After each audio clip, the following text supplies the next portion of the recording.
on sort ou pas de l'euro? Il faut retrouver On revient au franc ou pas? Il faut retrouver notre monnaie nationale. Donc on revient au franc. C'est essentiel. D'accord. Essentiel. Donc Essentiel. on revient au franc. Donc vous proposez bien de sortir de l'euro. Non, je veux renégocier pour que l'euro, on s'en libère et on le transforme en monnaie commune. C'est ce qu'il était avant qu'il devienne la monnaie de la France. Mais on Chaque paiera pays, avec de l'euro ou que pas? les choses soient très claires. Non, on ne paiera pas avec de l'euro. Personne ne paiera avec de l'euro. Les banques centrales paieront avec de l'euro si elles le souhaitent. Ah bon? Les grandes entreprises paieront avec l'euro si elles le souhaitent. Vous le savez très bien, ça a existé. Donc il y aura deux monnaies? Non, pas pour les Français, pas pour les particuliers, pas pour les petites entreprises. Et vous savez très bien, n'essayez pas. Mais à quoi servira l'euro alors? De créer cela. Non mais à quoi servira l'euro? Mais c'est une monnaie commune, c'est un panier de monnaie, vous le savez, encore une fois. Alors, ça a existé, car avant... Mais ça a existé juste avant l'euro. Juste avant que l'euro devienne notre monnaie physique en France. Eh oui, eh oui, eh oui, eh oui. C'était l'euro, déjà.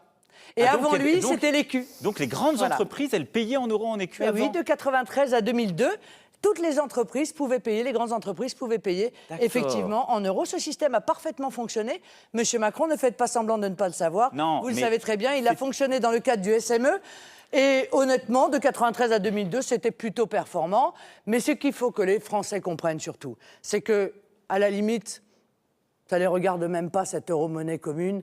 C'est une monnaie, une facilité entre les États. C'est une facilité pour les banques centrales, mais ça ne les touche pas, eux. Et les grandes entreprises, ça les touchera? Mais maintenant, eux, ils auront une monnaie. Mais les exports, ça les touchera? Vous pouvez arrêter de me couper la parole 2 minutes? Non, mais vous parlez beaucoup, Madame Le Pen. Oui, je parle beaucoup, mais vous allez vous rattraper. Donc les Français, ils auront une monnaie dans leur portefeuille. On a compris. C'est une monnaie qui permettra encore une fois de retrouver un niveau adapté à notre économie et donc d'exporter à nouveau. Et donc de partir à la conquête du monde à nouveau. On a compris, merci Sachant Marine Le Pen. que l'euro a eu des conséquences très lourdes sur le pouvoir d'achat des Français, puisque sa mise en place a entraîné une augmentation assez spectaculaire des prix quand même. Merci Marine Le Pen. Maintenant, il faut vraiment... Ça non plus. Mais Madame Le Pen, il faut être clair. Emmanuel Macron, les grandes entreprises, elles payeront en euros ou elles payeront en francs? Elles peuvent, en écu, elles pouvaient payer, elles font ce qu'elles veulent. Non, elles n'ont jamais pu payer en écu. Emmanuel Macron, maintenant on a vraiment besoin que vous nous donniez votre vision de l'Europe. Elle a donné la sienne, vous l'avez contestée, elle y a répondu partiellement, il faut maintenant que vous répondiez vous. C'est un débat fondamental pour nos concitoyens. Quelle est votre Europe de demain? Mais j'y réponds parce que c'est l'inverse de ça. Mais c'est fondamental. Parce qu'une grande entreprise, elle ne pourra pas payer en euros d'un côté et payer ses salariés de l'autre en France, c'est n'importe quoi, Madame Le Pen.